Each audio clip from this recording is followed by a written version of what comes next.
Assalamualaikum warahmatullahi wabarakatuh. Dalam waktu dekat kami akan mengadakan dan mewajibkan tes keperawanan bagi seluruh siswi.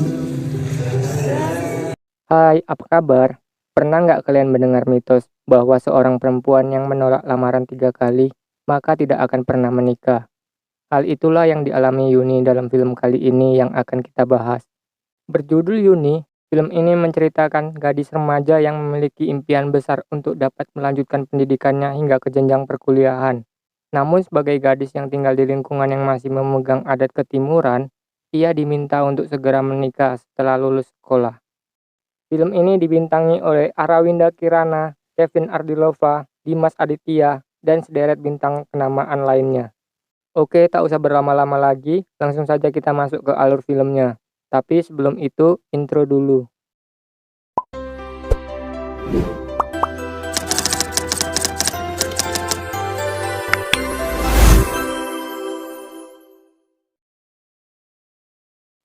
Film diawali dengan adegan wanita bernama Yuni yang sedang memakai baju seragam sekolah. Di sini tidak saya tampilkan penuh karena saya rasa videonya sangat vulgar. Sesampainya di sekolah, Ibu Wakil Bupati menyampaikan penyuluhan atau tanggapan terkait berita seorang siswi yang hamil di luar nikah. Dengan itu, sekolah akan mengadakan tes keperawanan untuk semua siswi. Lalu Yuni dipanggil ke ruang guru oleh Bu Lilis karena dia mengambil barang milik temannya. Yuni, Yuni, Yuni mempunyai kebiasaan buruk, yaitu mengambil barang yang berwarna ungu, warna kesukaannya. Lalu Bu Lilis menanyakan kapan orang tua Yuni pulang dari Jakarta. sayangnya ibu kareba penire megawe nining Jakarta. Ibu mah pengen ngobrol soal penyakit Yuni. Kapan paling balik? Durung perlu, Bu. Bu Lilis menyarankan untuk lanjut ke bangku kuliah, karena ia adalah salah satu murid yang cerdas di sekolah ini. Saat berada di koridor, Yuni dipanggil oleh teman ekskul musiknya. Temannya mengatakan bahwa Rohis mengevaluasi seluruh kegiatan yang ada di sekolah dan menghentikan kegiatan band selama tahun ini. Mereka mengatakan bahwa suara adalah aura dan itu bertentangan dengan ajaran Islam. Lalu Yuni berkumpul dengan teman-teman ceweknya. Mereka mengingatkan Yuni supaya tidak belajar melulu dan nyari seorang cowok. Terungkaplah bahwa Yuni mengidolakan salah satu guru mereka, yaitu Pak Damar. Bahkan sempat ngobrol mesra antara cewek dengan Sarah, teman sebangkunya saat diajar Pak Damar. Saat pulang dari sekolah, ternyata Yuni dilamar oleh seseorang, sebut saja Kang Iman, tetangganya dulu waktu di Semarang. Perlu kita ketahui bahwa Yuni tinggal bersama neneknya. Setelah itu, Yuni membeli sabun di warung Bu Kokom tetangganya. Kabar Yuni sudah dilamar juga sudah didengar Bu Kokom. Atuh, lain kuari dia teh aya lamaran. Keesokan harinya, Yuni membeli paket data di counter yoga. Di sini Yoga kagok dan bertingkah aneh. Bahkan sambil gugup dia menanyakan apa benar Yuni mau menikah. Dan Yuni malah menanya balik pada Yoga. Bener tah? Teteh harap nikah. Emang tebakannya preman? Dan pulanglah Yuni. Kita balik di minit? Lalu Bu Lilis menawarkan Yuni untuk mendaftar di kampus jalur khusus tanpa tes. Karena dirasa Yuni telah memenuhi syarat yang ada. Apalagi ada beasiswa di dalamnya. Minimal ranking telu. Pak Damar memanggilnya dan menanyakan bagaimana tugas puisinya. Yuni kesulitan merangkai kosakata dan Pak Damar memberikan sebuah buku yang berjudul Hujan Bulan Juni, karya Sapardi Djoko Darmono. Scene berpindah di mana Yuni menemui Kang Iman dan dengan terang-terangan Yuni mengatakan bahwa ia tidak bisa menikah dengannya. Itu udah bisa nih kakak Resirem. Ada 2 orang teman kelas Yuni yang menilai bahwa dia akan menyesal karena menolak lamaran Kang Iman. Dan ternyata Yuni sedang berada di dalam toilet itu. Ini adalah salah satu kisah yang sering terjadi di dalam kehidupan kita. Apa saja langkah yang kita ambil selalu mendapat penilaian buruk dari orang lain. Saat Yuni sedang menangis, ternyata Yoga tidak sengaja lewat. Ketika dia ditanya, dia malah menjawab sedang pusing memilih kalimat untuk puisi. Emang bener ya, wanita nggak bakal mengungkap apa yang sedang dia rasakan. Dan sambil gugup seperti biasa, Yoga menawarkan untuk membantu menyelesaikan tugas itu. Lalu ditunjukkan bahwa Yuni juga berlatih bela diri khas daerah, yaitu Pusaka Maung Nusantara. Setelah latihan, Yoga mendekati Yuni yang sedang makan cilok untuk memberikan tugas puisi yang sudah ia kerjakan. Dan ini adalah salah satu puisi dalam buku berjudul Hujan Bulan Juni. Yang fana adalah waktu. Kita abadi.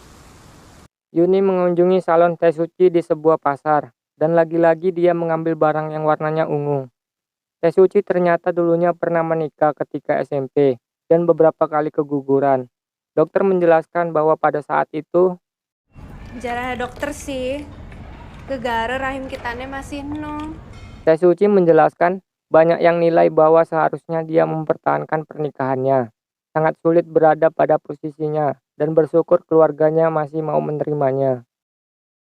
Karena Yuni suka musik, Teh Suci memberitahukan tempat yang mungkin Yuni akan suka. Lalu Yuni dan teman-temannya pergi ke kolam renang. Dia bermaksud mengajak teman-temannya ke tempat yang dikatakan Teh Suci tadi. Tapi mereka semua menolak karena dirasa sangat jauh. Setelah itu mereka ngomongin Ade yang hamil karena selalu memakai jaket ketika di sekolah. Bahkan ada yang mengatakan kalau Ade diperkosa karena sudah lama putus dengan pacarnya. Lalu tiba-tiba Yuni bertanya dan temannya menjelaskan bahwa hal itu sakit sekali, apalagi ketika pertama kali dilakukan. Dia mengatakan bahwa wanita bisa orgasme dengan cara masturbasi. Dan malam harinya, Yuni googling tentang cara memuaskan perempuan. Dan masuklah tangan Yuni. Keesokan harinya, Yuni membeli paket internet lagi ke Yoga, sambil mengucapkan terima kasih atas bantuannya membuatkan puisi. Lalu Yuni meminta Yoga untuk mengantarkannya ke sebuah tempat yang dikatakan Teh Suci tadi. Teruslah mereka dengan motor Supra Legend ini, dan ternyata tempat yang mereka cari adalah klub malam. Bertemulah dia dengan Teh Suci.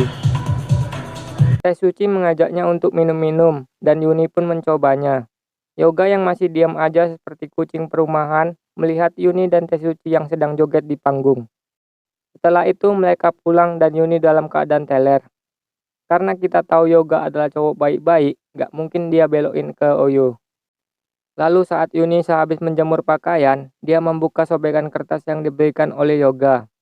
Ternyata itu adalah kutipan puisi dari buku Hujan Bulan Juni. Ia memberikannya kepada Pak Damar. Pak Damar pun juga menyukainya dan mengatakan sepertinya ini adalah puisi yang menjelaskan tentang alam.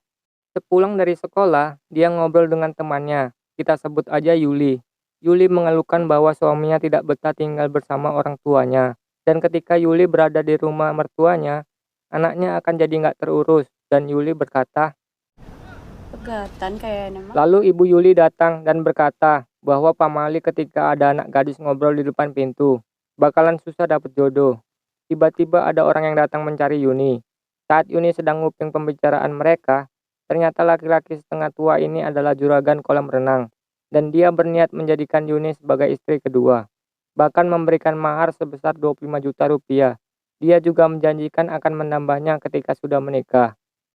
Lalu Sin berpindah di mana teman Yuni mengatakan kalau nggak baik loh Yun menolak lamaran lebih dari 2 kali, alias pamali. Saat Yuni sedang berada di kolam renang, dia melihat Yoga yang berada di kejauhan.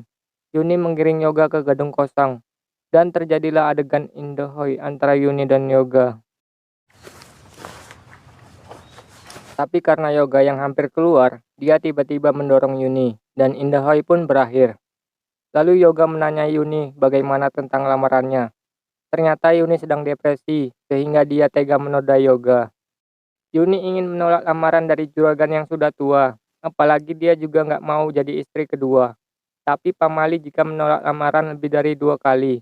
Bahkan Yuni juga nggak mungkin bisa bahas masalah ini dengan keluarganya. Yoga lah yang menjadi pendengar setia dari Yuni. Dan keesokan harinya, Yuni menuju juragan kolam renang dan mengatakan bahwa dia sudah tidak perawan lagi. Dia memohon untuk tidak memberitahukannya kepada siapapun, terutama keluarga Yuni. Setelah itu, Yuni menuju rumah temannya yang bernama Sarah. Sarah baru saja difitnah berbuat mesum di tempat wisata. Sebelumnya dia dipaksa memberikan uang sejumlah 500.000 oleh warga setempat. Jika tidak, mereka akan melaporkannya ke polisi. sehingga orang tua kekasih Sarah akan malu dan memutuskan untuk menikahkan mereka. Lalu mereka berdua dinikahkan, dan Yuni menunjukkan seni bela diri di acara pernikahan itu. Keesokan harinya, Yuni mendengar perbincangan antara kepala sekolah dengan Bu Lilis. Kepala sekolah menjelaskan bahwa jangan memberikan iming-iming beasiswa kepada para murid. Selain sekolah banyak kekurangan, orang tua murid juga lebih memilih menikahkan anak wanitanya daripada menyekolahkan mereka di perguruan tinggi. Lalu saat berada di pasar, Yuni melihat Pak Damar dan mengikutinya.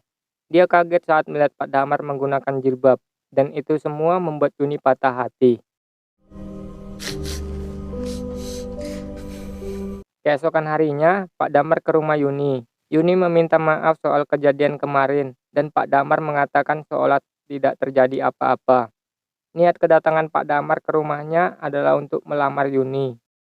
Keesokan harinya, Yuni mengambil barang temannya yang berwarna ungu.